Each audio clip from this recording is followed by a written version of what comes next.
Hostel నుండి ఇంటికి వెళ్తున్న సంతోషం కంటే మా వాళ్ళందరినీ వదిలి వెళ్తున్నానే బాధనే ఎక్కువంది. మనం పొద్దుగాల ఇప్పుడే 9ంటికి లేచినాం.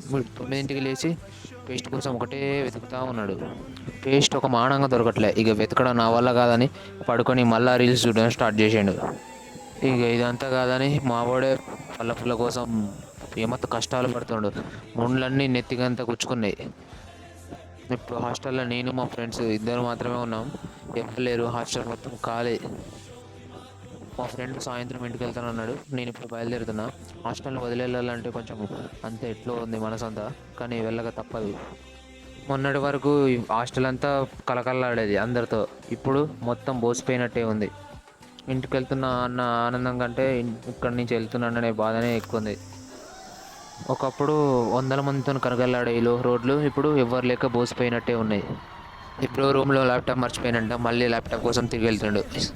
హాస్టల్ బయటకు వచ్చి ఆటో అయితే ఎక్కినా కానీ చాలాసేపటి తర్వాత ఒక ఆటో దొరికింది. ఈ ఆటో దొరికినా కానీ స్పీడ్గా వెళ్ళరా నాయన అంటే నిమ్మలంగా ఎట్ల బండి పోనిచ్చినట్టు పోనిస్తుండు. అసలుకి ట్రైన్ టైం అవుతుంది. ఓ గంట సేపు ట్రాఫిక్లో పోరాడిన తర్వాత లాస్ట్కి మనం స్టేషన్కి రీచ్ అయినాం. స్టేషన్కి రీచ్ అయినాక మన అదృష్టం ఇంకేంటంటే టికెట్ల దగ్గర చాలామంది ఉన్నారు. అంతా కష్టపడి టికెట్ తీసుకొని ప్లాట్ఫామ్ మీదకి వస్తే ఇంకా అటు ఇటు చూస్తే అసలు మన ట్రైన్ అసలుకి వస్తలే.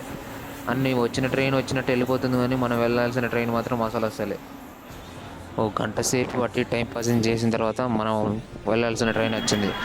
ట్రైన్ వచ్చింది కదా అని ఎక్కుదామని చూస్తే గట్లుగా జనం, అసలు ఇసుక బస్సే రాలనంతమంది జనం ఉన్నారు. ఎంతో కష్టపడి ట్రైన్ లోపలికి ఎక్కినాం. ట్రైన్లో 2 గంటలు ప్రయాణించిన తర్వాత మనం దిగాల్సిన రైల్వే స్టేషన్ వచ్చేసింది. దిగేసినాం. దిగి మా విలేజ్ బస్ ఎక్కేసినాం. ఎక్కి విలేజ్ బస్లో ఒక 1 అవర్ ట్రావెల్ చేసిన తర్వాత ఇంటికి రీచ్ అయినాం.